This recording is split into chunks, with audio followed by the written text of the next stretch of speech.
আজ আমি চলে আসলাম উলিপুর চক্ষু হাসপাতালে কিছু ভিডিও করার জন্য। তো উলিপুরে একটা নামকরা এরকম হাসপাতাল আছে, তা একটু ভিডিও করে আপনাদেরকে দেখানোর জন্য।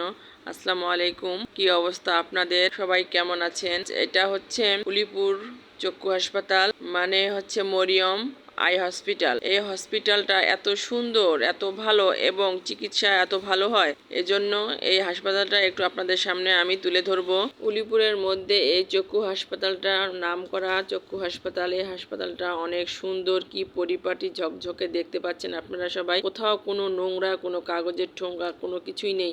এত সুন্দর পরিপাটি এই হসপিটাল। এই হসপিটালটা আমার খুব ভালো লাগে। যাই হোক, এত সুন্দর একটা হসপিটাল উলিপুরে আছে, এজন্য উলিপুর থানার লোকদেরকে গর্ববোধ করা দরকার যে আমাদের উলিপুর থানায় এত সুন্দর একটা এত বড় নাম করা হসপিটাল আছে। আজকে আমাদের চোখের চিকিৎসার জন্য রংপুর কিংবা ঢাকায় দৌড়াতে হয় না, আমরা হাতের নাগালেই একটা হসপিটাল পেয়ে খুব সহজেই চিকিৎসা করতে পারি। এই হসপিটালের ডাক্তার রংপুর এবং ঢাকা থেকেই আসে এবং এখানে নির্দিষ্ট ডাক্তারও আছে। এই হসপিটালে সপ্তাহে 6 দিন রুগী দেখা হয়, সম্ভবত শুক্রবার বন্ধ থাকে। সপ্তাহে বুধবার করে ডাক্তাররা রোগীদের চোখের অপারেশন করেন এবং নার্সরা এখানকার ভালো রোগীদের যত্ন নেন এবং তারা আপনজনের মতো সেবা যত্ন করেন। এখানে একটা গাড়ি আছে, এই গাড়িটা রোগীদের আনা নেওয়ার সুবিধার জন্য এই গাড়িটা ব্যবহার করা হয়। গরিব রোগীদের জন্য বিনামূল্যে চিকিৎসা করা হয়। এখানে শুধু একটা গাড়ি নয়, বেশ কয়েকটা গাড়ি আছে। আসলে এরকম একটা হাসপাতাল আমাদের উলিপুরে আছে আমি জানতামই না। আজকে এসে দেখতেছি এত পরিষ্কার, এত ঝকঝকে,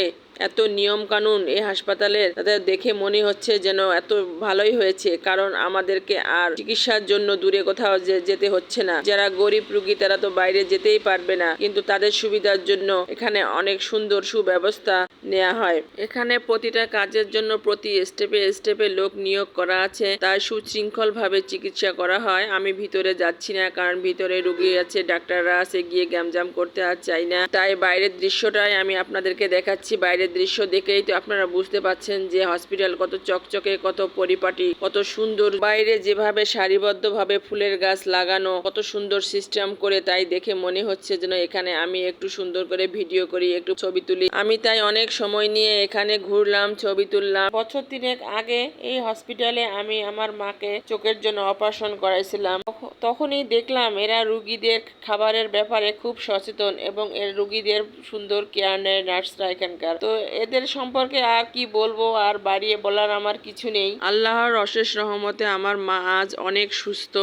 আপনারা ফেসবুক থেকে দেখলে আমার পেজটি ফলো করবেন এবং ইউটিউব থেকে দেখলে আমার চ্যানেলটি সাবস্ক্রাইব করতে ভুলবেন না যেন। এবং আপনাদের ভিডিওটি ভালো লাগলে অবশ্যই আপনারা লাইক কমেন্ট করবেন। আমি আপনাদের প্রতিটা কমেন্টের উত্তর দিতে চেষ্টা করব ইনশাল্লাহ। কত ইউনিক লাগছে দেখতে, তাই না? একটা থোকার মধ্যে কতগুলা ফুল আছে বলেন তো? কতগুলা ফুল নিয়ে একটা থোকা হয়, কেউ কি কখনো হিসাব করছেন? কেন জানি আমার মনে হচ্ছে হিসাব করে দেখা দরকার।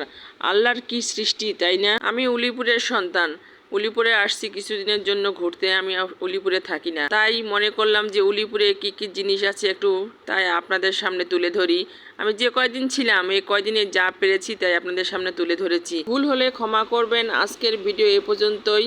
ভালো থাকেন, সুস্থ থাকেন, আল্লাহ হাফেজ।